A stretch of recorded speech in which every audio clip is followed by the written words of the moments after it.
Okay. Hi. Hi, everyone. Thanks for joining us today for this webinar, Walking Along River Betwa.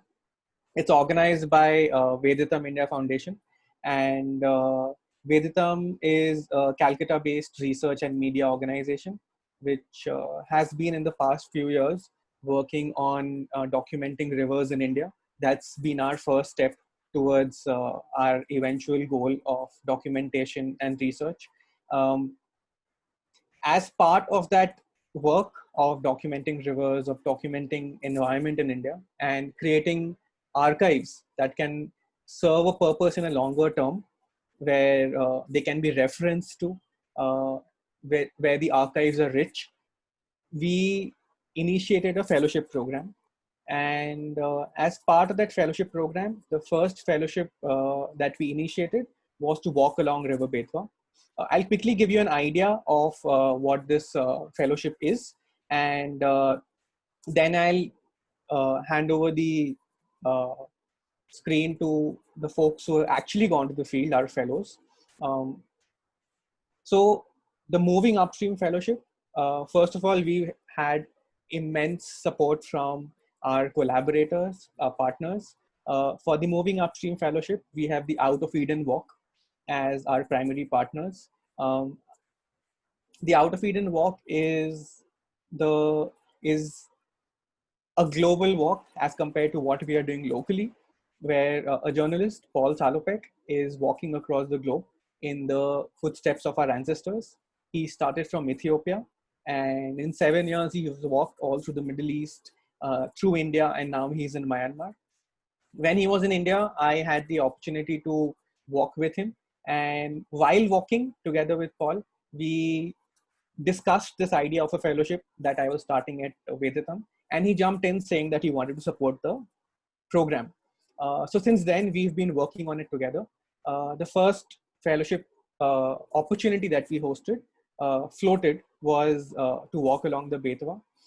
How we designed it was we wanted folks to go out on the field, spend somewhere between 2 to 4 weeks walking along the river, and document it from their own lens, so that we have more perspectives in our storytelling, in our documentation. Uh, this is the first poster that we made to walk along the Betwa. Uh, Actually, we had made one more before this, but which didn't work out really, and it took us another year to actually come to uh, a working model of the fellowship. And we had folks finally going to walk along the Betwa. Okay. This is actually okay, I actually downloaded the wrong poster. So these are both the same. But so the first fellowship was intended to uh, cover the distance between the point where the Betwa meets the Yamuna. Uh, I'll show you a map quickly. Right. So introducing you to the fellowship, where you see Hamirpur written on the map, that's where our first fellowship started, and it continued all the way till Jhansi. And the second leg of our fellowship, also the second fellowship, as we interchangeably are using those terms, started from Jhansi and went all the way to the source near Bhopal. Um, for each of these legs, the stretch was divided between two groups. The first group that walked from Hamirpur all the way till near the confluence of Betwa and Hassan rivers are Radhika and Shail, who will be speaking first.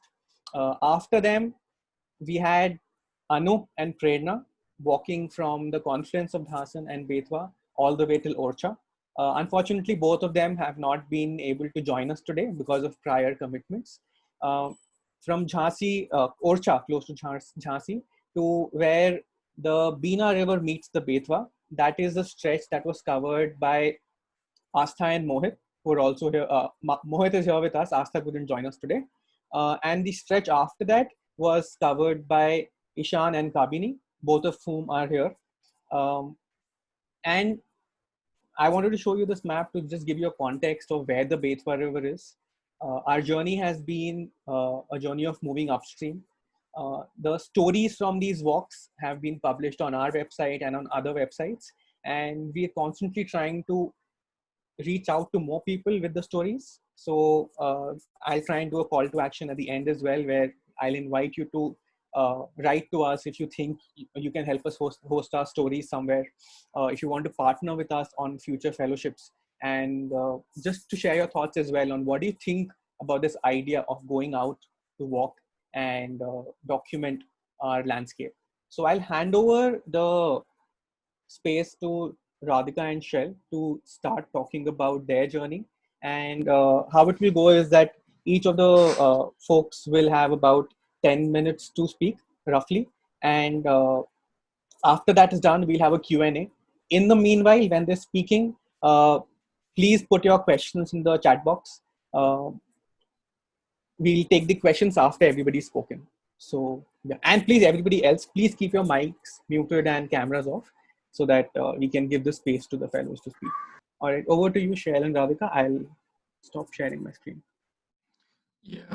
Thank you, Siddharth, firstly, for organizing this. I think this is going to be a fantastic talk that we're going to have. So yeah, like Sid mentioned, we were the first set of fellows who started our journey back in January 2019. And it was one of the most fascinating journeys we have had by walking in the region of Bundelkhand.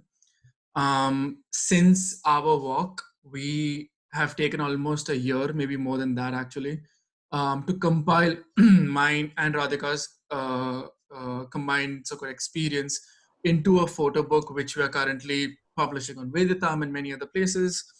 And this walk inspired us enough to kind of, we have been pursuing our masters and we just graduated. And this walk kind of was intriguing enough for us to pursue a master's thesis in the same region in Bundelkhand. And the walk itself became like a first-hand experience of what the region is going through, mainly with respect to water issues, agrarian crisis, issues relating to caste and gender and things like that. Our photo book essentially talks about these issues, and through a linear fashion, covering every single day by day, so-called taking a stab at every day. So to give a brief background of what the part where we started off from, I'll just first share my screen and then we can take it from there. Can everyone see the screen? Sid, Radhika? Yes. Okay, great. So this is a map that we made for a book that would help us kind of understand what the route was. So we walked for around 10 days in total, covering around 130 kilometers.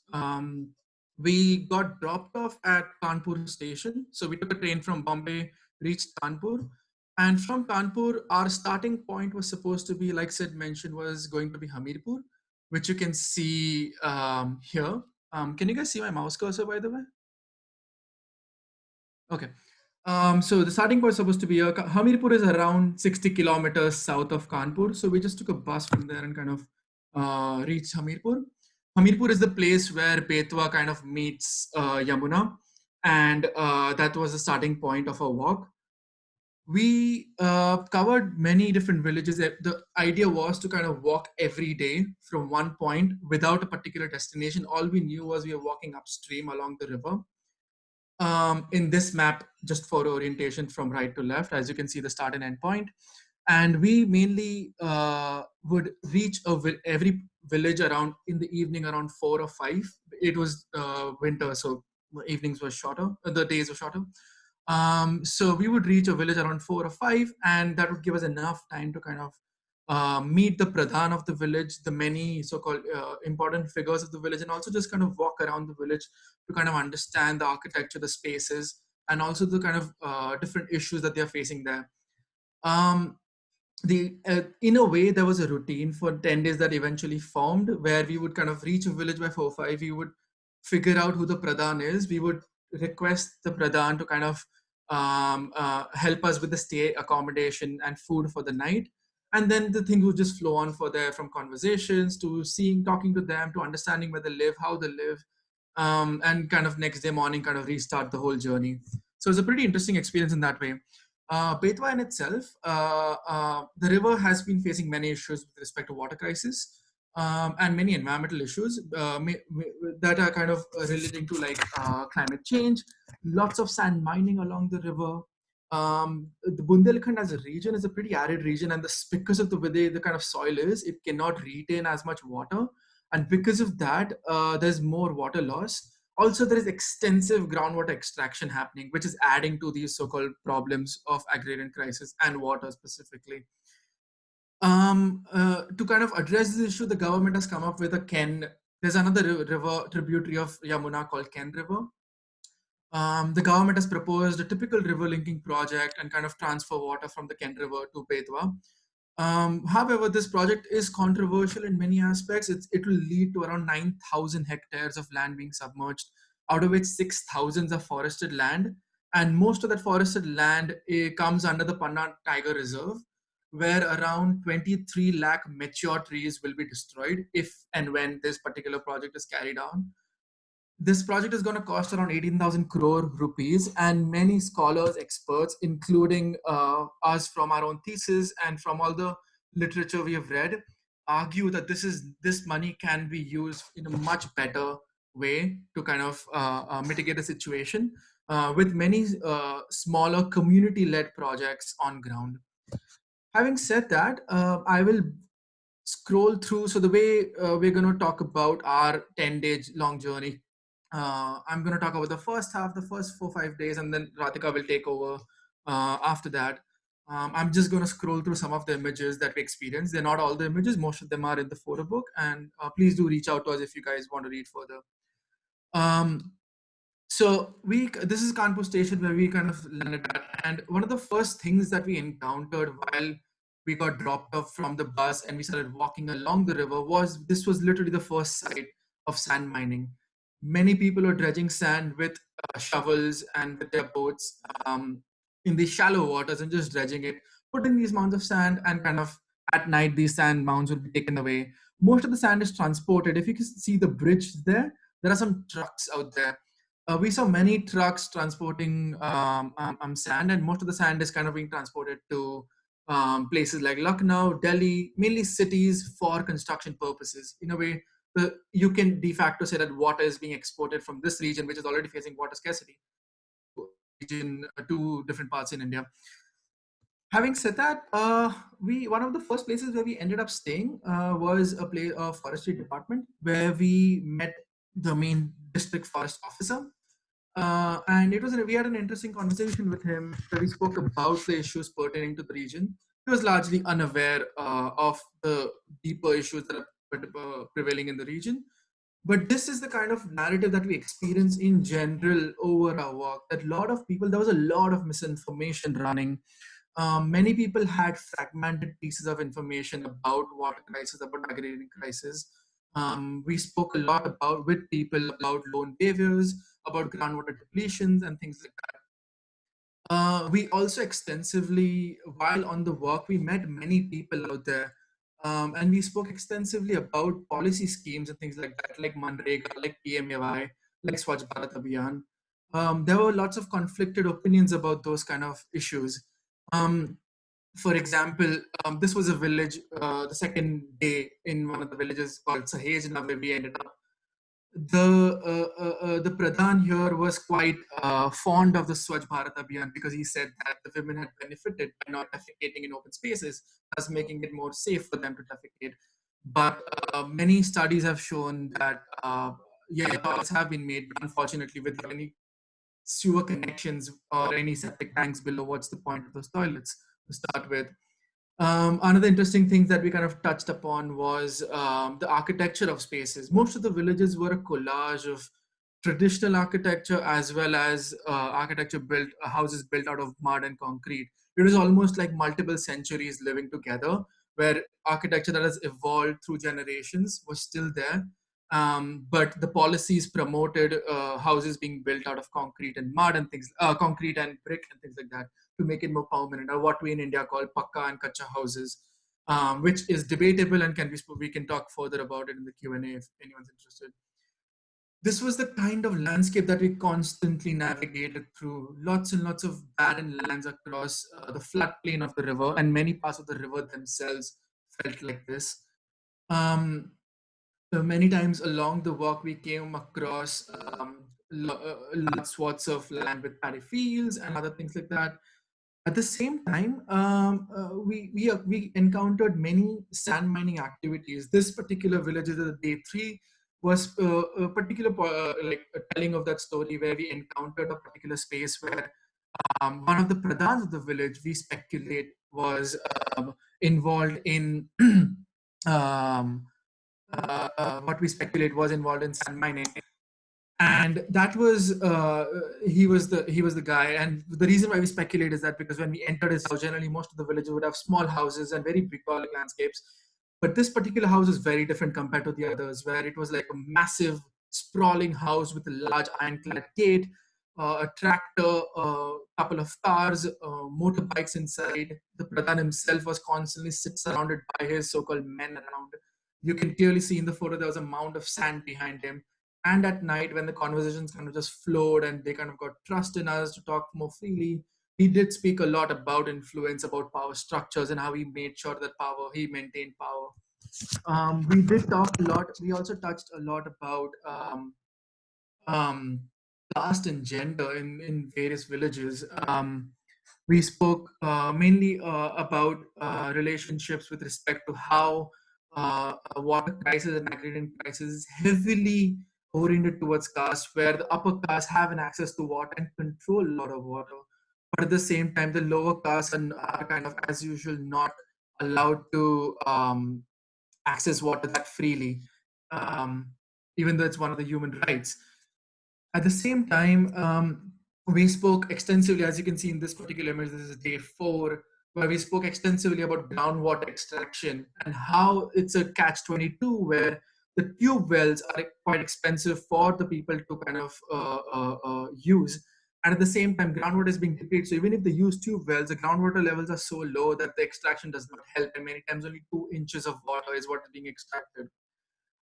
We spoke about loan waivers with this particular guy who was a father of one of the contacts that we got from Sid, called Ravi Shukla, where they extensively spoke about, one of the very interesting things they spoke about was that they didn't support loan waivers, which is a particular norm in Indian governments, where they get elected to power, and the first thing to do is kind of waive off loans. And he said that this is a vicious cycle. Every time they waive off loans, we are incentivized to take more loans, and it just keeps going on. And we want better schemes that are long term. This is, I guess, after this is day 5. After this particular chapter, Radhika will take over. This was an interesting place where we landed up. This was a village dotted with history around, with many temples dotted across village, many hundreds of years old. And we ended up staying in a temple, which was one of the most fascinating things. We stayed in the so-called Garbhagriha of the temple, which is the sanctum. This was one of the courtyards where we just kind of spent the day and talking to people. This was one of the nights where we just sat on the bonfire talking to people. Here was the first time we observed explicitly, in a way, Islamophobia and kind of outright resentment towards the Muslim population in the region. And of course, they had their own perspectives. We completely disagreed with them. But this was one of the first times when we encountered that. And that was, even though we have heard about it a lot, when you first time face it, it kind of takes you back for a second. This particular village was interesting because it was dotted by such historical, really interesting architecture everywhere, but completely defunct, not taken care of. A lot of things were kind of just taken over in a way by nature. And that was fascinating. And we ended up staying in the village, which was the temple itself. What we were told, we cannot say for certainty, what we were told was more than 500 years old. It was a Shiva temple. So yeah, I think I'll particularly stop there. I've tried to cover just larger themes that we have covered, and I think Radhika will further touch base on different topics that we covered in the next 5 days. Radhika. Yeah, thanks, Shail. Yeah, as Shail mentioned, I'll just sort of be continuing to talk about some of the topics that, or some of the issues that we felt were very pertinent during our walk. I think Shail briefly talked about gender, and when we were traveling through Bundelkhand, it was impossible to escape the fact that Bundelkhand was an extremely and is an extremely patriarchal society. Just looking at some of the census data from the region, we realized how skewed the sex ratio was. In some villages, for instance, there are only about 750 women per 1,000 men. And we also realized while traveling through the region that gender expectations really differed according to caste. For instance, lower caste women were expected to work in the fields while upper caste women were not. We also realized that even when positions were reserved for women in Gram Sabhas, it was only on paper, really, that women held power. In the first village that we went to, for instance, it was her husband that was controlling everything. And most of our conversations when we arrived in people's homes were with men. And we had to actively try and seek out women's voices. In some instances, for instance, I would go into the kitchen or I would play with their children to be able to engage with them and to be able to really listen to what they had to say. We also really encountered lots of experiences of very high inequality, mostly based on caste, but also sort of realizing that Bundelkhand has a history of being a feudal society, and a lot of those relationships still hold sway. In Basaria, for instance, one of the villages that we went to, the Pradhan's house was massive. It was beautiful. It had 40 rooms, and the Pradhan was the richest man that we had actually met during the river walk. However, all of the other houses in the village were the poorest that we had encountered. They were all kacha houses and very badly maintained due to lack of resources. And so we also definitely saw that the access to water for irrigation and for domestic purposes was very unequal. Oftentimes, upper caste would stop lower caste from withdrawing water from bore wells or pumps, even though they would be for public use. So in this sense, we realized that water scarcity was a social problem rather than just an environmental one. In addition to agrarian distress and water scarcity, we also encountered the problem of rampaging cattle. There were hundreds of wild cattle that would roam around the region and break into farms at night to eat crops. This problem had come about when slaughterhouses were banned and people did not have any place to sell their bulls. So because they were so expensive to maintain, they would simply be let free. And this meant that a lot of farmers actually had to sleep in their farms at night to protect their crops. I think that what we learned from the walk was one of the surprising things for us was how different the villages were from one another, visually, spatially, people's attitudes and the different ways that they dealt with problems. For instance, with the problem of wild cattle, one of the villages tried to address the problem by having a rotation of different families sleeping in herding the cattle into a pen and then protecting the cattle and ensuring that it wouldn't go out in the fields. And there were just very different ways that different villages try to deal with their problems. And this really showed us that Bundelkhand has such a long and rich history, and this had created very specific dynamics for each of the locations that we were at. And I think that more generally, the mode of walking did a lot for us in terms of being able to better understand the region. Since walking for such a distance was something that we were not used to, we were much more aware of the differences in the ways that we experience things. Like, for instance, one of the, and I'll be reading out a quote over here from the book. The mode of walking was nothing short of revelatory. Time had never slowed down for us in this way, used as we were to buses, trains, and cars, where experiences are momentary and places fragment into snippets of sounds, smells, and sights. By walking, we were able to fully take in our surroundings. We were able to observe closely, lean in should we need to, retrace our steps, and talk to interesting passersby. So walking really basically allowed us to slow down and experience things much more starkly, whether it was the difficulty of walking through long stretches of barren land where the river had shrunk, or whether it was the weight of the sun. And also, since so many of the people in the region worked outside, whether it was on fields or fishing or goat herding, walking really allowed us to understand their day-to-day experience better. It also allowed us to stop and talk to them. And then conversely, it also allowed people to stop us and ask us what we were doing and engage us in conversation. Finally, walking allowed us to be right by the river, which would not have been possible if we were traveling by road. And that allowed us to understand how exactly people interacted with it and engaged with it. So for instance, we saw many farmers withdrawing water for agriculture. We saw people actually walking right through the river across to the other side. We saw people bathing, washing their clothes. We saw children swimming and turning somersaults. So we were able to really see all of the different ways that the river was experienced by people in the region. And so, by the end of the walk, our final destination was Orcha. And we had gone on the walk not really knowing what to expect. And when we arrived in Orcha, we were actually very keenly aware of a sense of relief that we felt about arriving to a more familiar urban landscape. And that just made us realize how disconnected we had been and that we were from the rural parts of our country. And also, just in extension, how many city dwellers probably are the same. So what the river, as Shail mentioned in the beginning, the river walk prompted us to spend the next year and a half continuing research on Bundelkhand at MIT. Our joint thesis was on water governance in Bundelkhand, where we looked at policies, practices, and the implementation of public and community-led initiatives to mitigate water scarcity. So if anyone is interested in talking to us more about the photo book or even about our thesis, we would really be happy to have that conversation. And yes, I think that's it for us. So thank you so much, Sid, for organizing this, and thank you everyone for attending the webinar.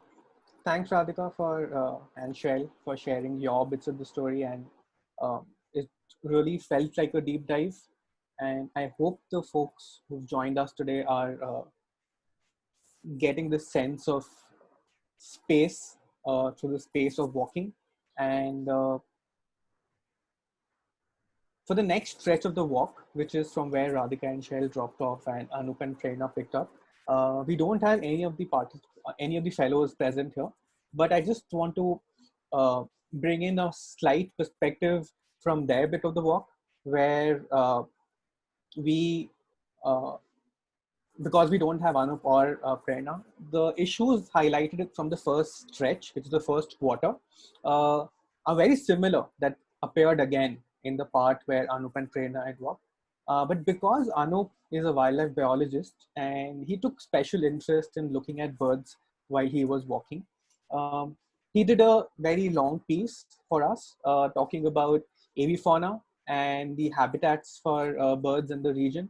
And I will share that link with you now in the comments, as well as after the talk, I will share a reading list with everyone.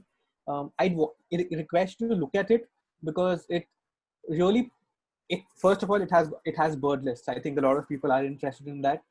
Look at the amount of birds there are, both resident species as well as migratory species. It also talks about the possibilities of what can be if we work in that region to try and conserve the habitats of birds.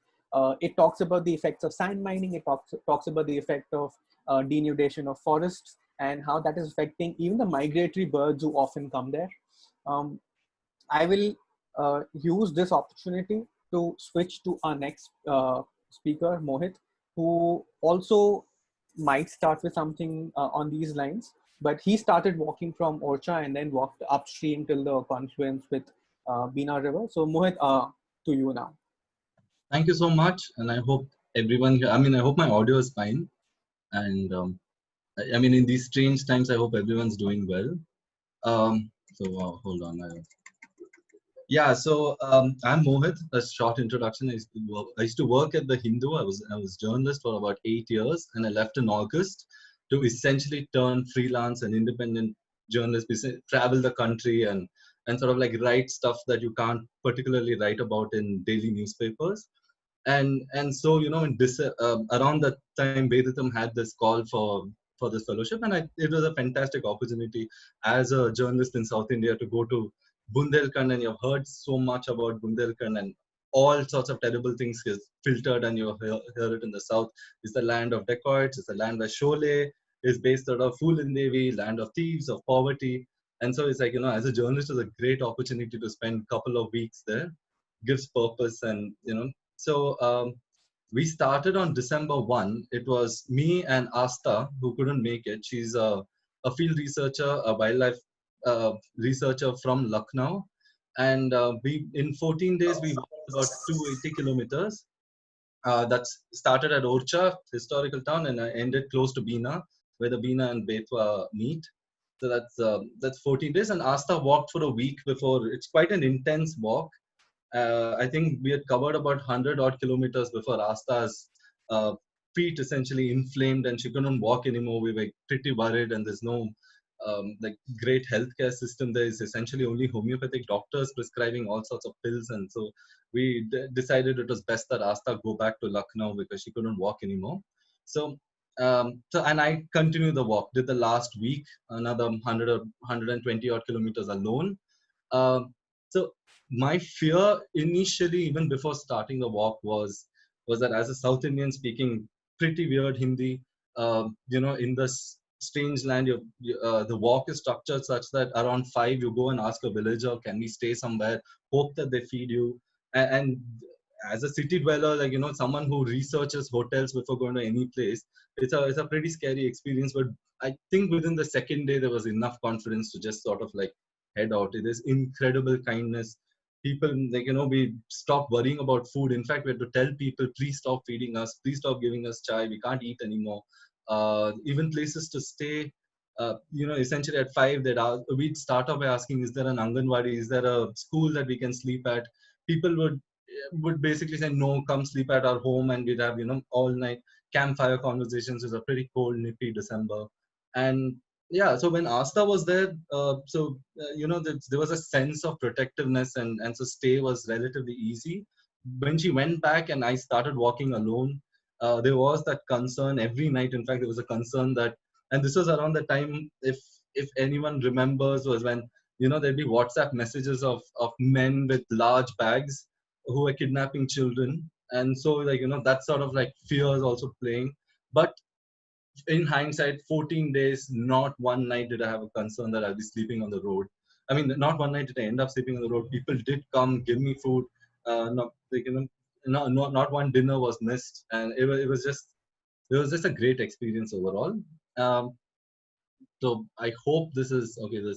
The presentation's been a bit stretched, but this is the first day. We're just outside Orcha. It's a lovely hazy morning. The cenotaphs of Orcha can be seen through the haze, and Orcha. This part of Orcha is right next to the Betwa. There were thousands of pilgrims because it was some sort of wedding of Ram, or one of those festivals. And so it was a pretty surreal sight at 5:36 in the morning with the sunrise, thousands of pilgrims in this cold morning, vultures everywhere. Orcha is particularly famous for vultures living in the monuments and the nooks and crannies of the cenotaphs. So that's a Egyptian vulture, I think. But there were many, like 30, 40 vultures just flying overhead. The pilgrims, taking a bath or morning ablutions by the river. And that's how we started our walk. And around this time, this is December 2019, and Bundelkhand, which is a drought-prone, poverty-stricken region, in 2019 saw copious monsoon. So the Betwa was in spate. It was unlike the picture shown by Shail and Radhika. I mean, you really couldn't walk by the banks. It was pretty, all the channels were open. And just to give you an idea, this was more or less like, we'd have to wade through channels here. Most of the villagers would dissuade us, like, no one would understand why anyone would walk. And so they would just try and, like, if you ask for directions, you'd have to spend 20 minutes convincing them that we'll walk, we're not going to go to the main road and take a bus. And so essentially, wade through channels. The picture to the right is just one of the few stretches that you could walk along the river. And it's pretty gorgeous once in a while. Also, the stretch, the 280-kilometer stretch, stayed host to multiple dams, some of the largest dams on the river. And so because of that, you can't walk. I mean, it's mostly reservoirs and all the channels are open. The soil was pretty mucky. Plus, it's winter, so it's like wheat season there. All the fields were inundated with water, making actually walking along the river. We tried, at least 2-3 hours a day we'd be along the river, but essentially be within 500 meters, 600 meters. And like I mentioned, it's just the kindness of people around. So the first picture is one of the descendants of the Bundela, the fiefdom, the kings who Bundelkhand got its name from them.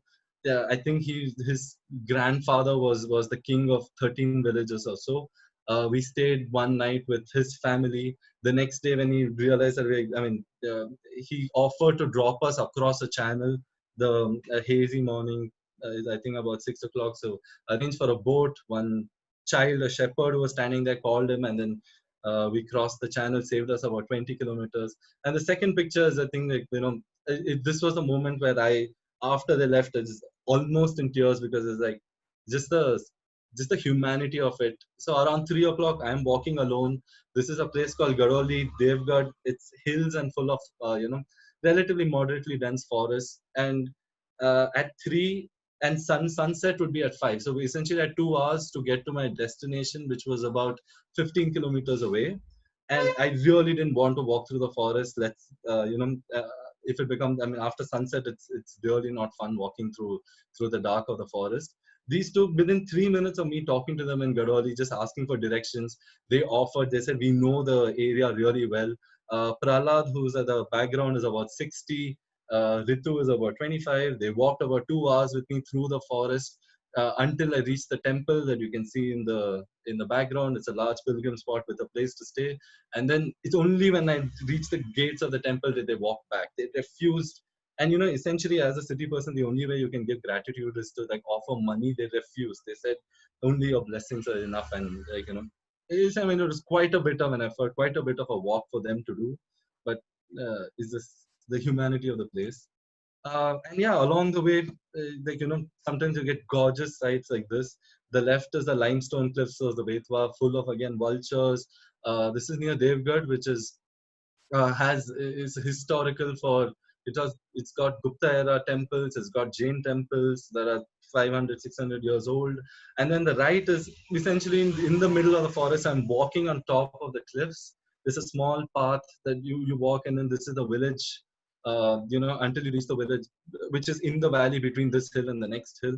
Then suddenly you just find this. There was a small painted board that said ancient Buddhist caves. So I have pretty much can't find history of it anywhere, but it's just fascinating that one of the lines, someone's walked some centuries ago, walked there, carved this of pensive Buddha figures staring into the Betwa. They were beautiful scenes. A bunch of vultures, monkeys, monkeys and probably nilgais around that just gave a lovely serenity to the place.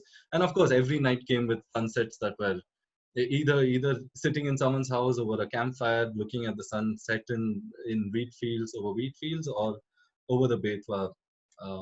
So yeah, Shail and they essentially covered much of the broad themes, and I'll just focus on the two environmental ones.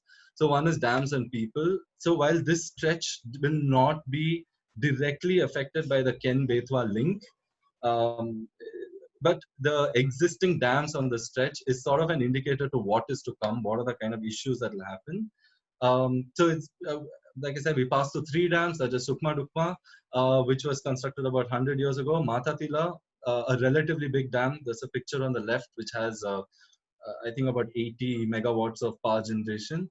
And then Rajghat Dam, which is the biggest dam on this river, a joint venture of Madhya Pradesh and UP, inaugurated by Indira Gandhi, 75, but essentially commissioned in the year 2000. So it's a relatively recent dam. And then you have 2 barrages along the way for a thermal power plant and an oil refinery.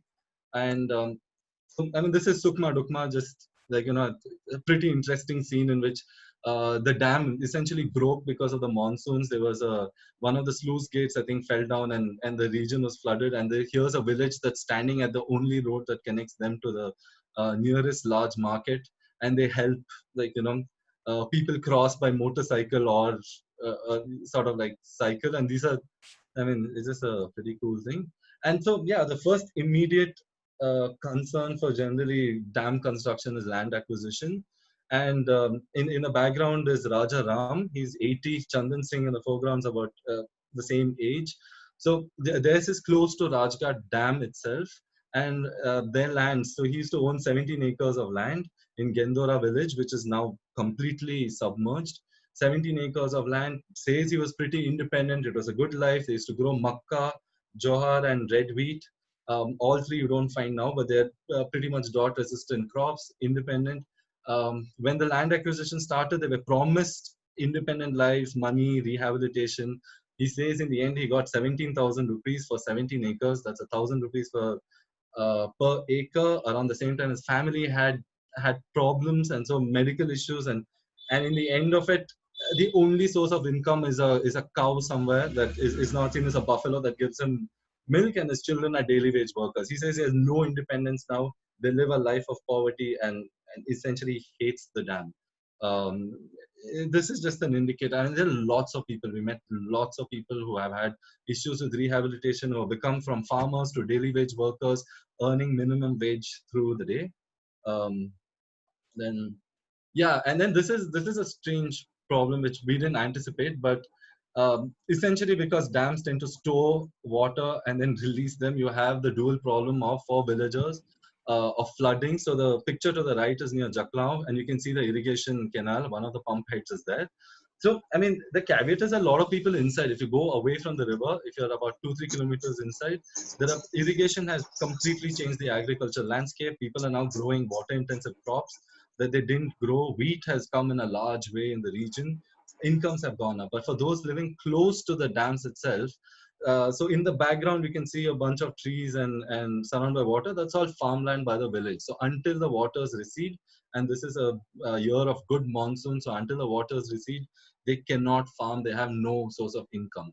To the left is people who have been rehabilitated from their original villages, which is close to the original path of the Betwa, to higher up the hills. This is a valley, and that's why the dams are built here. Higher up the hills, and because it's sort of like sandstone hills, they they have immense water problems. Even if they live just 3 kilometers, 4 kilometers from this reservoir, they're essentially during summer, a lot of villages have told us they get water tankers. They spend about, each family spends about 400, 500 rupees just for water. They have one crop a year, despite staying close to a dam that, essentially allows for irrigation of 2 crops elsewhere. And yeah, so a lot of rehabilitated villages have been stuck in this cycle in which they don't get compensation. And in the new villages, you can't. Agriculture is not sustainable, and drinking water is a major problem. And finally, this is just like a discussion on the commons of a dam. So the left picture on the left is Rajghat Reservoir. It's the largest reservoir on the Betwa because of the Rajghat Dam, and there are about so the fishing contract for the reservoir is big business. Like, people have told us it's worth about 4 crores for a period of 2 years, of something of that effect. And essentially they get fishermen from Varanasi who stay on the boat, who go into the reservoir for 3 days on end catching fish. Interestingly, there's even almost like a army of security men. One of them I met was an ex-army personnel, ex-army Jawan, whose entire job is, and they have speedboats. These guys don't have, this is not a speedboat. Their entire job is to sort of surveil these 200 fishermen to ensure they don't sell the fish that they get in the black market, in the villages nearby, nor and also to ensure that villagers don't have access to the waters of the dam, that villagers don't come out and fish themselves. And to the right is a picture of a boatman in one of the barrages. And so and the barrage came just about 15 years ago, and he's been a boatman there for about 45 years ago, and he had pretty interesting things to say. The barrage, for instance, is now stores basically stagnant water. This is a barrage for thermal power plant, and there's a oil refinery further upstream, and then the next speakers will talk about, you know, the industries of Bhopal further upstream. So he's like, every year he can see the pollution get slightly higher in this barrage, the water that's stored in the barrage, this algal formation. He says once a year they see a lot of dead fish just pop up. And fishermen, because barrage waters are again not contracted to fishermen, so villagers can actually fish there. Traditional villagers have said that, you know, their catch has declined by nearly 90% because this obstructs, the barrages obstruct the flow of water. And before, when there would be boulders and there'd be narrower streams of the Betwa through most of the year, it's easy to place a fish net there and get 50 kgs of fish. Whereas now that water is constantly there throughout the year, wherever they put the fish can, you know, just sort of like evade it pretty easily. So he said 15 years ago, 20 years ago, we'd get 50 kgs of fish. Now we get between 5 and 15 kg of fish. And this is a fisherman whose family, forefathers have been fishermen. Now he does daily wage work for most of the, you know, for most of the year. And yeah, this is the second theme that I wanted to touch upon, forest and the Betwa. Mohit, sorry Yeah. to just cut in bit over time. Could you Yeah, wrap okay. up quickly? 2 minutes. So anyway, they talked about grazing and an incredible number of bulls and cows being dumped by forests. So this is the kind of landscape anyone you talk to essentially described about 20, 30 years ago. It'd be lush, for relatively lush forest, dry deciduous at least. And the people affected the most are the Saharia tribals. So this was the few Saharia tribals that we met. The one on the left, the picture on the left is they're waiting for their family to come back from their expedition to get Negard. That's the medicinal plant that they use for inflammation, about 15 rupees per kg in the markets. Because the UP side where they're sitting now has been completely degraded, the MP side still has bit of forest land. So their forefathers used to collect these leaves on the forest on the UP side. Now they have to take a boat to the other side every day and collect it in the few forest patches. The same thing for, you know, Kashiram 23, firewood at 20 rupees per kg. He says even when he was a child, just 8 years old, like, you know, the forest would be thick during the monsoons, right? And now when I walk through these forests, there's hardly anything. Also, because the forests have sort of disappeared, this is Uttam, another Shaharia, like, you know, lovely little hamlet. They shifted out of the village because they thought the village was too crowded and went into the forest, and now the forests have disappeared. Said nilgais have increased because there's no, leopards have declined, and any predator has declined, sort of hunted or just shifted out. And so the nilgai population has effectively increased, and that's led to man-animal conflict in terms of crops. Wild boar, hare, rabbit, all of that has declined. Even peacocks have declined. His father used to collect about 100 varieties of medicinal plants. He says he now collects about 5 to 10 at maximum. So thank you. Sorry for the rush. Yeah, Siddharth. Right. Thanks, Mohit. That's quite a package of information. I know it's not enough time because there's just so much to talk about. But we'll then move on to the next set of stories. And like you said, the space near Mandideep and the pollution issues will also come up. In fact, you highlighted on some of that. So I'll ask Ishan and Kabini to start. Yeah. Thanks for that. I can share my screen. Right. Hopefully this works. Are you able to see? Yes. All right. Is that okay? Yep. Okay. So I approached the fellowship from a background of having been a product designer. I developed, I was part of a team that developed portable water testing equipment. And that gave me some opportunities to do field work, which was exciting and interesting, but also limited. And so I decided that this time, you know, when I got the opportunity to do the walk, that I would carry water testing equipment with me and test water sort of periodically along the river. And in fact, I also got a kit like that for Mohit So for our stretch, we kind of devised a system that we would follow. Ishan, do you want to make your presentation full screen? Yeah. Sorry, is that better? Wait, Or... actually, it's not. We can't see the changes. Oh, okay. Do you want to share it instead? So yeah, okay, I'll do that. Yeah. My apologies. Yeah, just give me a second. Yeah.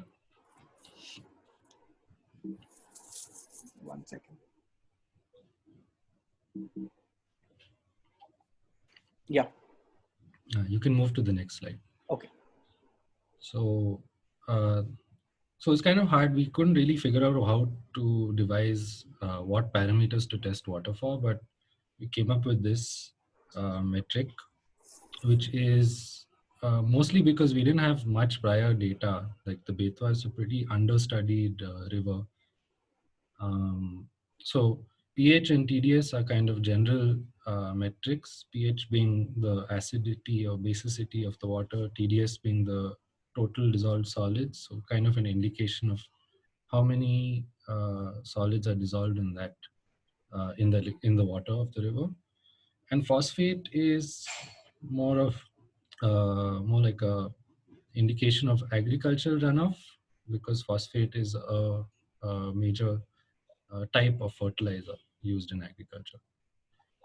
And with groundwater, we measured fluoride, iron, pH, TDS, and phosphate. So fluoride and iron are sort of common water impurities that affect health that you find in deep bore wells across India. And not knowing really whether there would be, whether we would encounter problems of fluorosis or too much iron in the water, we said, okay, let's just try it out because it's so prevalent across the rest of India, at least. Yeah, you can go ahead next. So for most of the stretch that we walked, where we started at Ganj Basoda and then walked until the source of the river. So most of that stretch, maybe 2/3 or more, we didn't really encounter much pollution. Around the 2/3 mark, we started encountering people complaining about pollution in the water, but we didn't actually see it. This was December, so the river was in spate, like Mohit had said. And yeah, for whatever reason, none of the tests really showed anything alarming. All parameters that we tested up to that point were within safe limits for drinking, at least. It was interesting when we talked to villagers about water quality. Their main distinction they made was what they called khara pani and meetha pani. Khara pani being groundwater, which has a sort of mineral taste, and meetha pani being the river water. And I don't know if this is true, but we quite often we found that the water tended to be slightly acidic. And one or two people we met and spoke to about water quality mentioned that the water of the Betwa doesn't quench thirst. And I don't even know if it's true. I mean, I could say that, but I can't say whether that fact, hearing about it influenced my experience. These two photos are from Mandideep, which is an industrial suburb of Bhopal. And the picture on the left, you can see a pipeline that carries water to Bhopal, drinking water to Bhopal. And under it is the Betwa, which is green in color because of industrial effluents that are being released into it and sewage.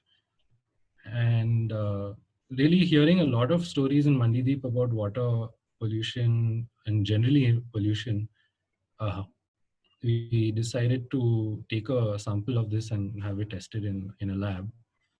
And this particular sample of water had, for example, had very, very high levels of arsenic and chromium.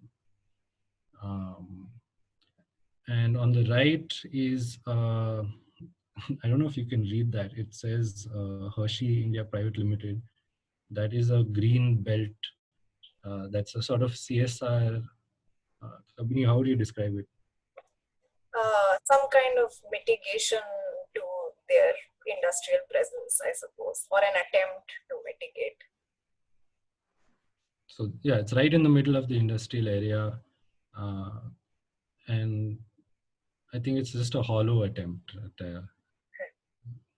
I mean, what was amusing about it was that we did see a couple of these, this one's by Hershey, but another one by Pepsi, which were like these green belts or green cover patches of land, which they had tried to create some kind of plantation, but they were either in a really horrible condition like this one, which is basically looked like a cesspool, or the other one which just had eucalyptus trees or something like that, which, as we know, is not exactly great for the environment.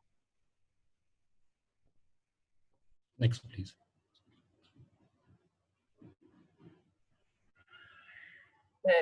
Ishan, do I take over? Okay. So Ishan and I are going sure. to go slightly back and forth across this presentation. To give you an introduction about myself, I am a graphic designer and illustrator.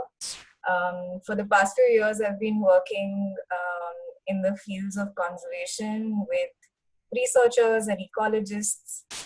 And so I've always sort of worked with data that came in from the field and trying to figure out ways to communicate it to different people.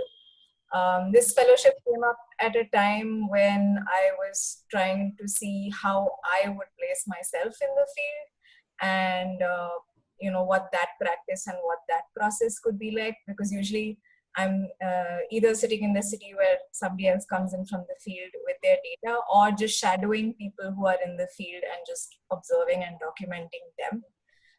So this process for me was to try and place myself as the first interface with the field. And I also was keen on exploring my own ways of documentation. So my sketchbook was my primary mode of documentation. For this presentation, we've kind of picked just a few different things to talk about.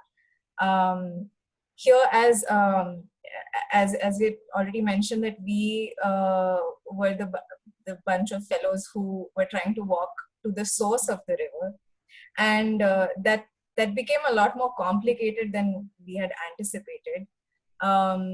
So one is, like, we knew of this village called Jhirri, which is officially on paper the source of the place of the source of the River Betwa, but getting there was a lot harder than we had thought. The image that you see on the presentation is a screenshot from Google Maps. And you can see that I've circled in blue and orange that the same stretch of the river, which is actually the River Betwa, where it's circled in orange, it says Kalyasot River. And the same river, as it goes up ahead on Google Maps, gets labeled as Betwa River. So, I mean, this is just to kind of illustrate some of the issues that we had. Ishan, you can go. Siddharth, you can go next. Yeah, and again, this is a pretty zoomed out image, so I don't know if it's clear. The region marked with the orange circle is a point of confluence between two tributaries that's just at the southern end of this town, Mandideep. So we found ourselves there one morning, and it was the last stretch, basically the stretch to get to the source of the river. And Google Maps was our sort of primary mode of navigation. So if you notice where I've pointed out with a yellow arrow is one tributary. And then much narrow, which is pointed out with the blue arrow, is another tributary. So if you just look at the image on Google Maps and even on ground, the tributary that's marked with yellow is much broader and much more significant looking. So we kind of assumed that that would be the tributary that we had to follow. And we started walking along that tributary, and it was about 3/4 of our day through when we were informed by people that we were in fact walking along the wrong tributary, and that if we needed to get to Jhirri Village, to the source of the Betwa, we would have had to follow the smaller tributary. So we spent a day just kind of slightly on a wild goose chase, I guess. Can go to the next slide. Yeah. So the Betwa again has, like, we came across many different stories of its origin and like its mythology. And I think that also contributed to how we couldn't find our way to its source as easily. So we heard everything from, oh, it just originates in a field, like there's somebody's field and the river starts over there, to, oh no, it's a river that starts in dense jungles. Then there's some people who told us that yes, it's called Betwa because it's named after Vetravati. And another story of how it's actually dewdrops that fall from the leaves of the bet tree, and which is why it's called the Betwa. So just kind of encountering these multiple stories of its of its legend and of its origin, like sort of created this mystery about where this river originates. You can go next. You should say that the image on the left on the previous slide. Right. So yeah, so the image on the left is the officially recognized source of the river Betwa, which is a perennial spring. So it's been marked with a kund and a small temple. And this is in fact in Jhirri Gaon. The photo of the person on the right is Mr. Mohit Rao, who gave us a lot of insight into the history and legends around Betwa. Now I can go next. Right. So when we did find ourselves finally in Jhirri Village, where that kund was, so there was indeed the kund and the temple marking this spring. But what we also found that there were multiple springs and multiple small streams that gathered and joined in that place. So like, we were expecting this sort of one major grand spring, and what we actually found ourselves in the middle of a reserve forest where there were so many different sources of water. So it's hard to even say that, okay, this is what the source of the river is, because you see that it's all of these different channels and rivers and springs that join together to create the Betwa. And marked in those different colored arrows are all the different rivulets that eventually join up and contribute water to becoming the Betwa. And the actual Betwa is the arrow on the top right, and it flows sort of rightwards on the screen. Yeah, the green arrow. Yeah, you can go next. Yeah, so these are some pictures of that area. The photo where you can see Ishan testing some water is another spring that's barely 50 meters behind the kund. And the photo on the left is another stream that just flows by over there that also joins up the tributary that forms the Betwa. Yeah, you can go next. Okay, so this is I think this is the only map that we encountered, physically on our way. And this is a map that's actually against the temple wall at the source of the Betwa, that Kund temple. And it's kind of interesting because it's not really sure. It's not very accurate in that sense. And it has a strange selection of places mentioned on it,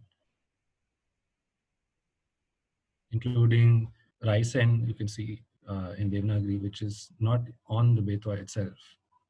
But in the bottom left, it says Ma Betwa ji or Narmada ji ka Sangam Sthal, Bhojpur. And that Sangam does not exist exactly. It's a very convoluted story. that we eventually saw all the details and the parts of it sort of play out. Yeah, you can move to the next slide, Siddharth. So in the Jhirri area where the source of the Betwa is, this was another stream that we saw, and we realized that further south of Jhirri Gaon is there is a Kolar Dam, which supplies water via the pipe that you can see to Bhopal. So this is the water supply for Bhopal city dwellers. And the Kolar Dam is fed by the Kolar Distributary, which is a small river that branches off from the Narmada. You can move to the next slide. Yeah, so this is just a rough map. You can see the Narmada flowing towards the west at the bottom. And you can see a Kolar distributary that branches off to the Kolar Dam. And then there is a pipeline that leads northwards to Bhopal. And then along the way, it crosses the Betwa, which you can see starting from Jhirri. And what happens is actually in Bhopal, the water that comes to it is used, and the wastewater is released into the Kalyasot River, which we mentioned earlier. And the Kalyasot River and the Betwa eventually have a sangam near Bhojpur. And they both pass through Mandideep industrial town. So it is, in a sense, the water of the Narmada that is joining up near Bhojpur with the Betwa, but not exactly. And I don't really know, where the boundaries of one name and the other end anymore. But we encountered similar sort of water infrastructure networks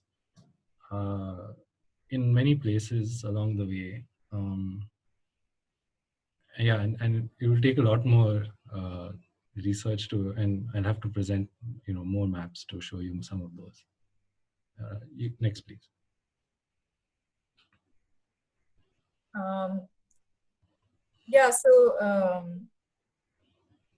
Like Ishan was mentioning, there's like a lot of water infrastructure, and again Mohit mentioned as well that the number of dams and irrigation channels, primarily for agriculture.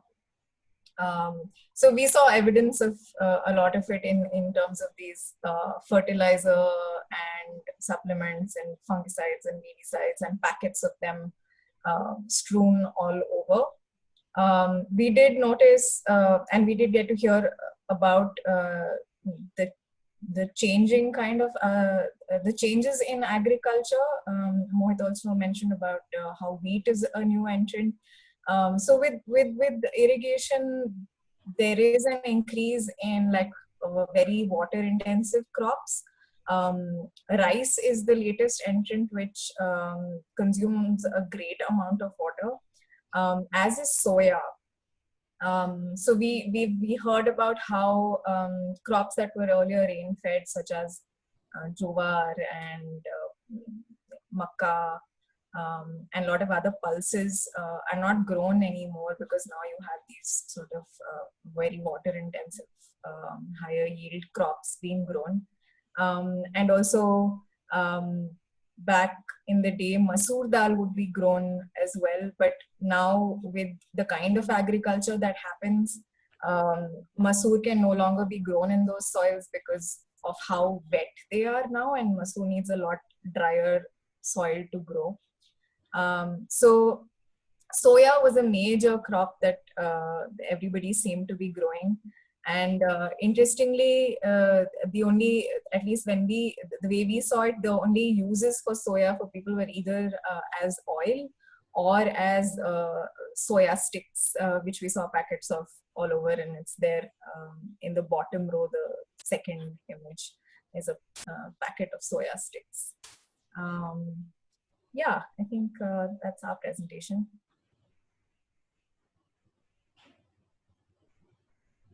So I think we are also in the process of still processing a lot of our experiences.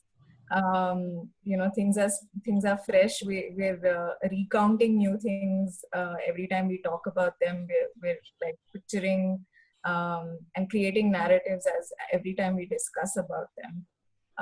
So one of the outputs that I'd worked on, and because I was interested in seeing how I can process things and communicate them as a visual designer, were a couple of zines that I had created, and I think so that maybe you can let people know how they can get their hands on it. Right. Okay. All right. Thank you so much. That's been quite a package of information. I was making notes. I've got 2 pages of notes already. We'll start taking questions now. And before I do that, I'll just quickly, sorry, one second. Right. Okay, so I'll quickly just mention, because I guess people will drop off as time passes, that a lot of the reading is from the fellowship is available. In fact, all of it is available on our website. I've just put it in the comments in case somebody wants to drop off earlier. It would be nice if you can stay longer. So now I'm back, getting back to the questions. We've made a list. So while Shail was talking, we got a question from Rajneesh, which says, has anything improved? We had some good monsoons recently. So I think this is a very contemporary question instead of being from during the walk. Shail, do you want to answer this? Are you like in touch? Yeah. And Radhika, feel free to add, join anytime. So things have not improved, in my opinion. The thing is, many of these things improve in fragments, as in when certain, I don't know if you have heard about this, but Bundelkhand got this massive package called the Special Bundelkhand Package from the government back in 2009 and then continued till 2014 of around 7,000 crores. Lot of it, unfortunately, as we all of us experience in India, kind of seep through corruption and just bureaucratic issues. But at the same time, on ground things improve. And when I say in fragments, what I mean is that a lot of community-based organizations um, work in, let's say, 10, 12, 14 villages block-wise. In those situations, things improve. But none of those blocks or districts work in isolation. So because the river, like Mohit showed some photos of the dams, is being kind of the so-called the river plain is much larger. Even if things improve, they improve temporarily and they kind of go back to what it was, or the things change. So unfortunately, things have become, in fact, worse. The droughts in Bundelkhand used to occur around every 16 years in the 20th century. And the recent reports by researchers at NDMA, NIDM, have found that droughts have become around 8 years. For every 4 years, there are a drought. And the frequency of drought is just increasing. So none of the packages, none of the policies is doing much on ground. And of course, there are much bigger issues why this is not happening. Radhika, if you want to add something. Yeah, I think that you said most of it, Shail. The only thing that I would add is that since so much groundwater is being extracted, the water table is really sinking very rapidly. And in many villages, 90% of irrigation is through, a lot of it is rain-fed, but the official irrigation is through groundwater. So that is creating a lot more agrarian distress for farmers over there. And just to add to that, like, one of my observations, at least reporting in South India, is in South India, it's pretty clear that drought is linked to agrarian distress, which is linked to poverty in the region. The most backward places are places without perennial water, perennial rivers, with massive drinking water issues in summer.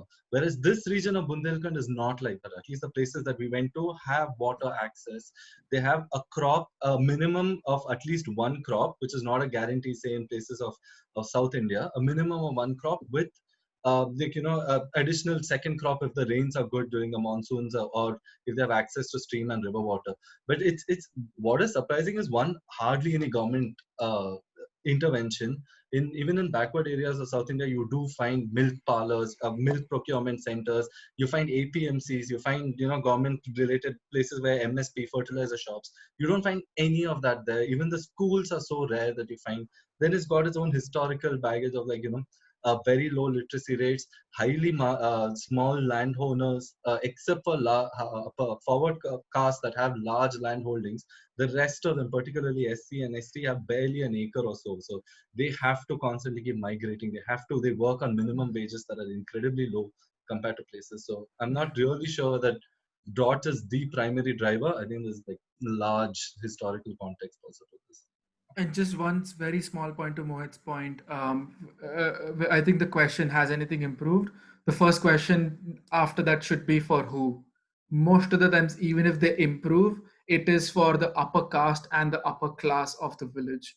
And even more specifically for the men. So it just depends on who we are talking about. I think that's quite a wide answer. I think it might encompass a few other questions as well, answers to a few of the questions. From D. Jharjaria, we have a question. Were the Pradhans aware or had a sense of the fact that the environmentally damaging actions had long-term repercussions? And what do you feel could bring about change in the prevailing indifference? I'll just try and interpret this a bit. Is this regarding the decline in forest areas and sand mining that's happening in the area? I guess we could look at it from that lens, but if you want to take the question is regarding sand mining. That's what the question is. So if anybody wants to take the question. Sure. So it depends. I'm sorry, but most of the answers are relative. It depends on which Pradhan. Many of them were aware, not in the terms of environmental degradation that we understand, because we are privileged and we have the education and the means to understand what environmental degradation actually means scientifically. They understood in terms, the few of them who kind of understood that there is some issue, understood it in terms of कि 10 साल से बारिश नहीं हुआ है, कि 10 साल से हमको there is no proper water coming in what it used to be. So their understanding was a lot of times in terms of retrospect with respect to past, and which totally made sense. It was accurate in most of the times. But also many times one of the Pradhan did suggest a very interesting thing, because a lot of the sand mining, the so-called laborers, are the villagers themselves. So on one hand, they are kind of dredging the river to kind of earn a daily living and daily wage, which at the same time is kind of affecting their own lives. It's almost like sitting on a chair and cutting the legs of it. So it was a very catch-22 kind of a situation that happened there.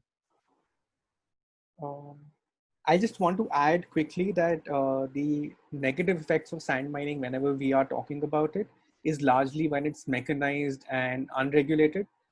When it is done individually by labor, in most cases, it hardly exceeds the kind of replenishment capacity that the river has. I think that is also something to sort of keep in mind, that the scale of it and the form of it also affects the overall impact that it might have.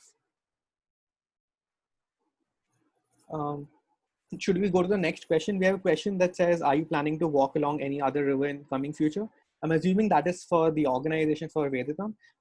Yes, we are, but unfortunately, because of the current lockdown and the pandemic, we are indoors. We are hoping to have more walks where we go out in the field, more fellowships where we get more people in the country to go out and walk along rivers and document them. So please subscribe to the newsletter on our website.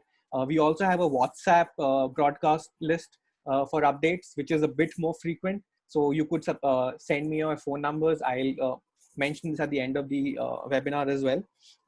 Seema asks, did you see any fish ladders built? I think this is for Mohit, for the dams. Did you see any fish ladders on the dams? Sorry, what's a fish ladder? Okay. Basically, when there are fishes which move upstream, it's basically to ensure longitudinal connectivity along the river. Yeah, I mean, no. I mean, as far as I know, no, but Okay.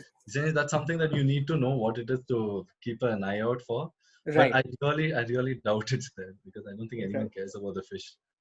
Okay. Seema asked a question, which is the tribe that you mentioned? It's the Saharia tribe. Just quickly answering so that we can move to the next question. We have a question by Rajneesh which says, did any of you join Paul Salopek on his trek? So none of the fellows did, but I had spent a lot of time walking with Paul on his trek through India. Paul is also in the audience today. He's listening in to the conversation. So hi, Paul. Thanks for joining us. Please feel free to join in, and if you want to make any comments, that would be really nice. I guess people will like listening to you. And I'll go to the next question. Alisa asks, Mohit, you've answered that question in the comments, right, Mohit? Regarding surveillance of fish catch? Yeah. Roughly, just to encapsulate, it's not because of declining fish catch, because they are breeding fish there, pretty invasive non-native fish. So it's not fish catch, it's just to ensure that optimum revenue, because it's a large reservoir. It's pretty easy to take fish and sell elsewhere, especially their own fishermen that they get from Varanasi paid very low. So that's the only reason. Okay, all right. So next question by Steve regarding the project, the linking of the Ken and Betwa rivers. Large-scale projects are easier to explain simply to the public, and therefore for the public to feel informed enough to support them. How do you propose to create an appeal for small, local, community-based efforts, which often require greater explanation? So, anybody wants to take that question?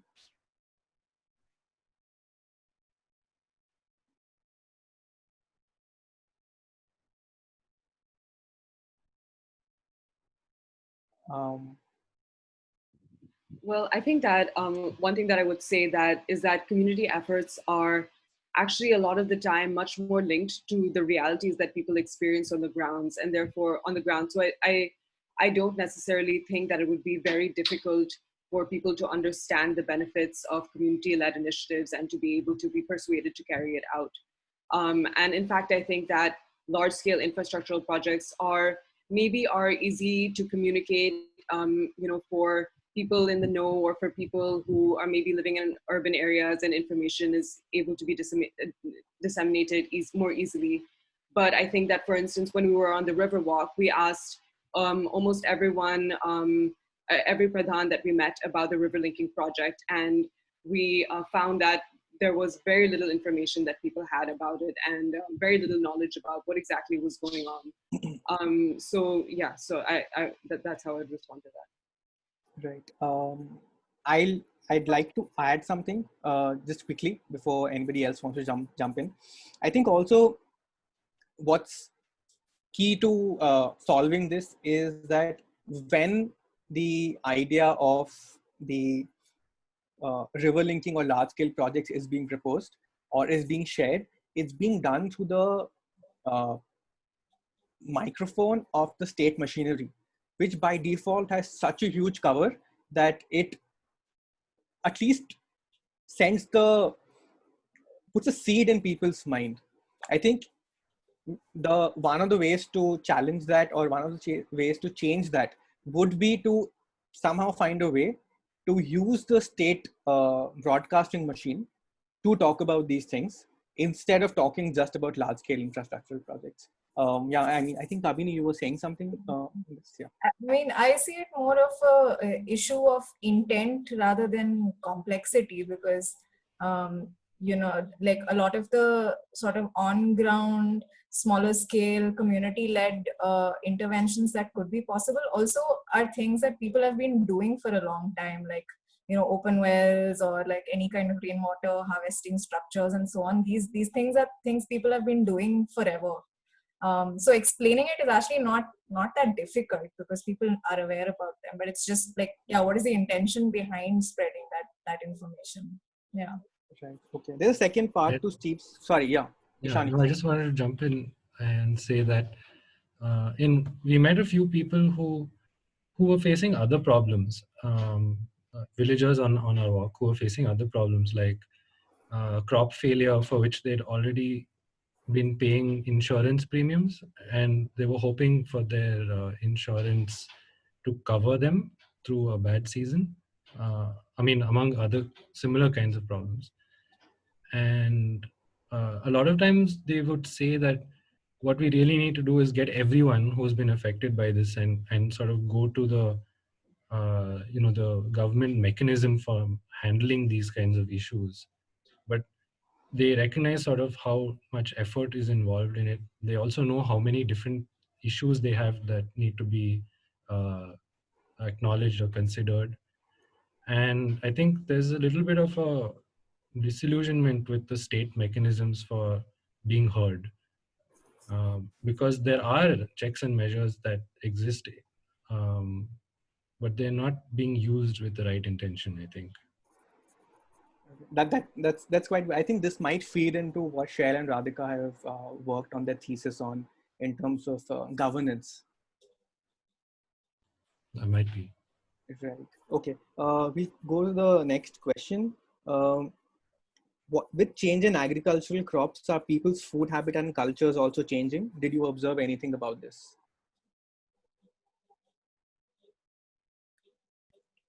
Yeah, pretty much. Like if you talk to essentially in the night when you talk to the entire family, the children, there's 35 or so, are sort of used to eating wheat, rotis and all of that, whereas their fathers were for most of their life, most of their childhood eating millets, kodu, I think is what they call it, kodu, makka, jowar.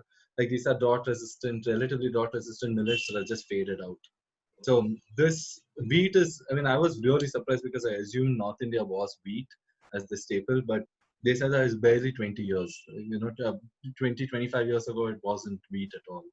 And so because of that, it's a cycle. You're perennially dependent on rains now compared to say, when you're growing makka or jowar, where you don't really need simple, like essentially normal, slightly below normal rainfalls enough. Whereas now with soya and wheat, you need pretty good rains each year to be profitable.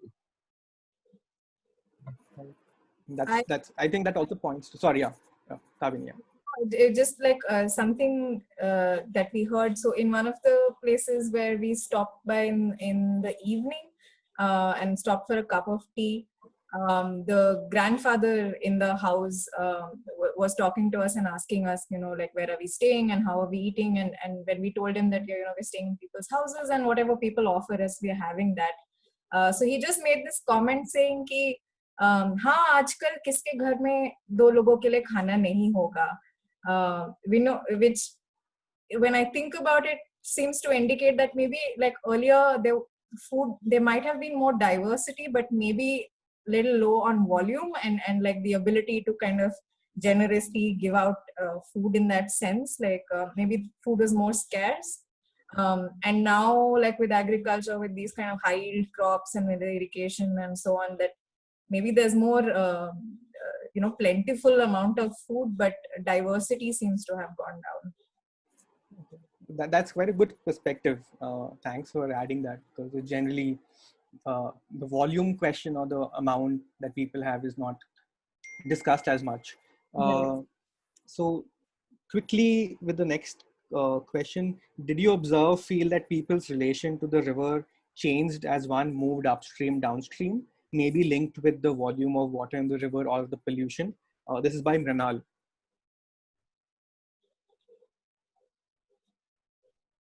Did people's relationship with the river change as you moved upstream along the river based on the volume of water in the river or because of the pollution? I mean, it's hard to answer. But yes, probably it did. I think I remember one of the stretches of the Betwa very close to the source, maybe 20 kilometers from the source. We saw an instance of a sort of Jugaad man-made dam structure where the farmers had basically dumped mud into the river in order to extend their lands, which is not something we saw elsewhere, for example. And the river was probably 8 feet wide at that point. So it was, I mean, there was that. But Mandideep, for example, which is where the pollution was the most, is not rural at all. And I think that was probably more of a factor that played out there. Mandideep has a lot of industries, paper, beverages. There's a rail neer factory. There's Hershey's. There's beer factories. Yeah, so I think that might have made more of a difference with regards to their relationship with the river. But on a general upstream, downstream, I don't recall anything particularly standing out that way. Does anyone else?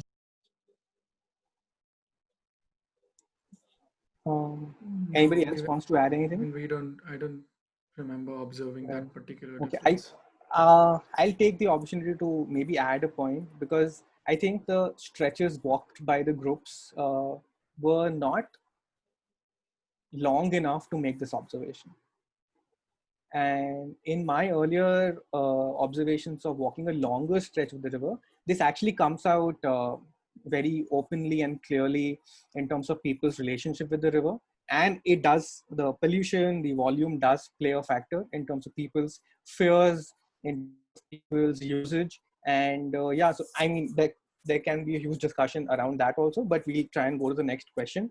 Shreya, in continuation of the question about the thesis, I think, asks, how can these reports be used to influence state policy? And how can this be taken to the mainstream to inform policy making? Yeah, I think that this is something that we looked at very deeply in our thesis. So basically, the approach that we took in our thesis was not to say at all that the government should not be part of the picture anymore. We believe that the government has a very strong role to play in helping to lead initiatives to better manage water insecurity. However, we think that there needs to be a real overhaul in the way that the government is currently dealing with things. Right now, for instance, a lot of the problems have to do with overlapping mandates. You know, there are hundreds actually of agencies from the center to the local level that deal with water, and all of them have overlapping mandates in one way or another, which creates a lot of confusion. There's also a lot of centralization that need not be there, and there just basically needs to be a process of decentralization that starts and where power for planning and management of water is brought down to the block level or the district level. You know, we also talk about gaps in information and gaps in data. And so our thesis looks at the ways in which the governance at different levels of government, whether it's national, state level, and local level, has to be reformed. And Bundelkhand is an especially difficult region to address because it covers two different states. It covers UP and MP. So so in our thesis, we looked at a little bit about how those governance structures need to be changed. And Shail, do you want to add some stuff? Yeah, just a small point on, I read the question of how can this be taken to mainstream to inform policy making. So mainstreaming will take a long time, to be honest. And to kind of give an example about this, there's a concept called IWRM, Integrated Water Resource Management. This concept was propagated internationally by the international institutions back in the 80s and the 90s. And now the 2012 and the 2016 National Water Policy has adopted integrated water resource management. There's a lot of debate about it, whether the concept itself is fair or not. But keeping that aside, it almost took 15, 20 years for things to get mainstream to become a part of the policy. So it just through efforts of people like urban planners, people on ground activists, community-based organizations, a lot of other people constantly having conversation, mobilizing things that eventually reaches the political status quo for it to become mainstream and become part of the policy to start with. So I guess this is like a brief answer. All right, I'll just add one more thing. I'll just try and, I'm tooting my own horn here, but this fellowship, engaging people from various disciplines, the outputs that are produced from these fellowships, from the work that we do on field, the webinar that we are on right now, we've produced multidisciplinary work. We've produced articles, we're doing zines, we're doing photo books, and we hope that this idea and information from the ground does penetrate into the mainstream, so to say. I mean, according to the question, and then create a public consensus. I know it's very difficult, it's very far-fetched, but we have to go at it from very various ways, including making people who are otherwise not related to policy also understand these things. I think we really need that inertia to develop, momentum to develop from communities which are not just communities that live alongside rivers, but communities elsewhere as well. And I think this fellowship and this program itself is an effort towards that. Just last two questions that we'll take, because then we're running late already. But Paul asks, how much did the communities, individuals you met on the walk understand the fellows' mission? Was that discussed? If so, what was the reaction?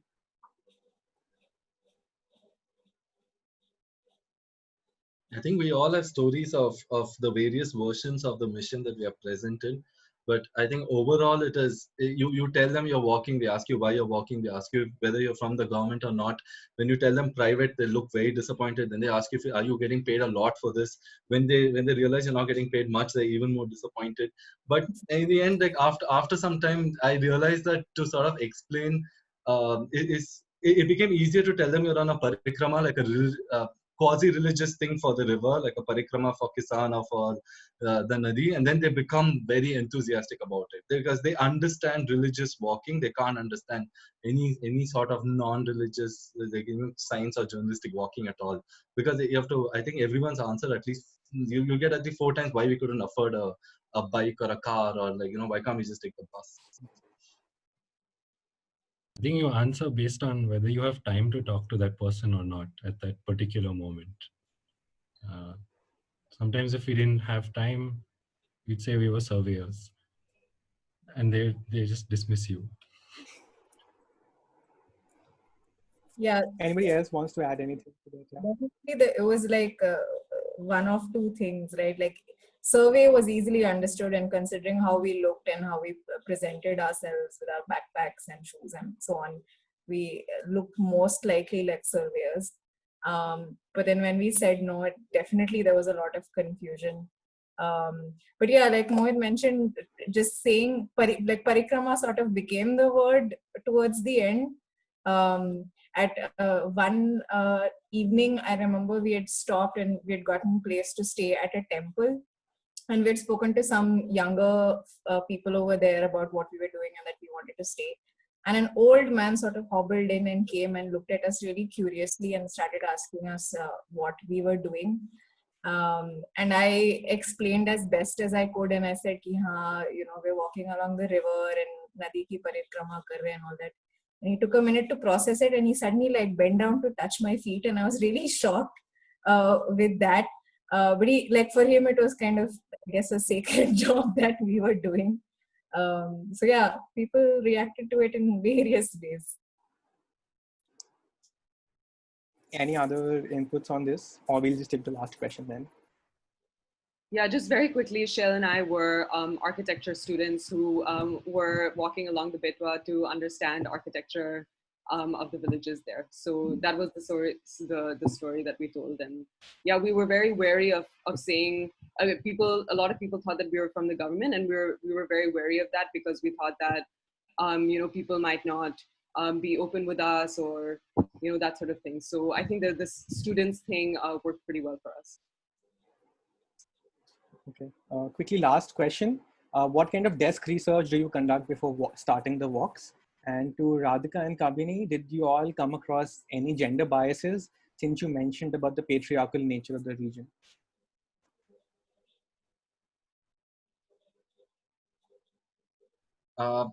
Basically, we marked out, I think all of us did, we marked out our route and assumed we can walk about 15 to 20 kilometers a day, roughly marked out the villages over the next 2 weeks. And it really helped because, sometime in the afternoon, when you're tired and you still have another 5-6 kilometers to go, this sort of like mapping kind of at least pushes you to sort of walk. It's very easy to like give up somewhere and just sit and then hope a villager accommodates you. But essentially, that's all that we did. We read a bit about Bundelkhand and all that, but a lot of it was route mapping. So. The next part, do you want to answer, Radhika and Kabini? Yeah, I'll just quickly say that. Yeah, I think that it was very clear to me the sort of patriarchal nature of the region. When we were sitting down to have these sort of bonfire talks at the end of every day, a lot of the questions or a lot of the conversation was directed towards Shail, and a lot of the time I would feel that, you know, men wouldn't even look at me, they wouldn't acknowledge me, or they wouldn't, like, if I was trying to ask something, sometimes they would be like, they wouldn't even really respond. And I think that in a way, this patriarchal nature, I think that someone had mentioned it before, but it actually engendered the sense of protectiveness from a lot of the people over there. So you know, we were always like taken care of in terms of like food and accommodation, and we were pretty sure that we had nothing to worry about in that sense. So it was interesting in the way that the patriarchal nature of the region sort of changed the dynamics of our walk. Kabini, do you want to add anything to that? I mean, very similar, you know, experience that people will definitely, like, if they see a man and a woman, will address the man first and speak to him. So people would invariably start talking to Ishan first. But it was an interesting experience for us. Like, between the two of us, I'm, I guess, the slightly stronger Hindi speaker. So to, you know, so then I was more of the speaker in that sense. So to even see how people shift from like realizing that, oh, they'll have to direct their questions to me, like you could see that process sort of play out. But yeah, definitely people will address the man first before. I think also you were older. I was older, right? The what? I was older than me. Oh, okay. So you had that discussion at times on who's older I am. Yeah. Just a quick point to Radhika's point, the way this gender bias manifested spatially in the villages. Radhika had this very amazing observation about how most of the villages we went to were super clean, and we were like, wow, this is amazing. And it turns out one of the observations we made was that the men sit around in circles in the evening, they're just chilling out. They keep throwing cigarettes or any other packets on the floor, and the women end up cleaning all of that constantly. And that was a very clear kind of manifestation of this kind of patriarchy running there. Wow. Okay. That's quite something. All right. So that was the last question. I just want to mention a couple of things very quickly. We have a very interesting comment. You can all refer to it. It just says that, just a thought, not defending anyone. It might be they're shy to talk to the opposite gender. My 2 cents on this is that this is also a result of the patriarchy and you know, the gendering that generally happens. Okay, so quickly, few things. After this session is over, we've recorded it. We'll be putting this up on our YouTube channel, and we have done it for the previous webinars we hosted. We'll send this link to everyone who registered for the webinar, along with a reading list about the Betwa. We'll you know, put in our inputs on what could you read to get an understanding of the river overall. Separately, we've, at the moment, there's more to come, but at the moment we've produced a few publications that you could access and you can read or enjoy. One of them is the photo book that Shail and Radhika have mentioned. Currently, we're publishing the photo book as chapters on Veditum's website. You can look at it. You know, it's a series. We're publishing one story every week. We're at part 6 now. I think we've got, what, 11 parts? 10 parts. Right. So we've got 10 parts. That's getting published. We have a zine that was produced as part of, and that I hope Kabini's produced that zine. That's, I hope, is the first zine in a series of many. We want to share that zine with you because we actually put out the word earlier as well before the lockdown happened, but we couldn't send the zines out. We want to send them as hard copies for you to go through. What I'll do is, for all those who registered, we'll send a link to request a zine so that you can get the zine, look through it. It's a combination of it's very interestingly portrayed on what happens when you remove the water from the river. I'll just give you that sort of a hint on what it talks about. You can check the readings that are already on Veditum's website. And a last sort of call that from whoever's on the webinar now or is watching the recording of this as well. We are looking to publish our stories elsewhere apart from our own website as well. Please reach out. You have my email address. I'll connect you to the fellows. I'll connect you to, and we will share information we want to publish elsewhere as well. We have done it in the past. We want to continue doing that. If you have any opportunities or ideas, please write to us. We're very interested in that. Thank you, everyone. Thank you all the fellows for joining. It's been a learning for me as well, even though I've been engaging with you all these days.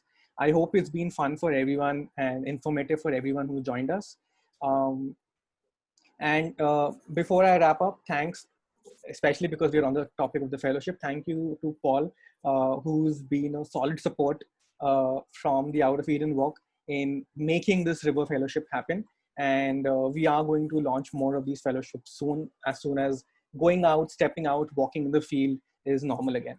So yeah, any concluding thoughts from any of you before we wrap up?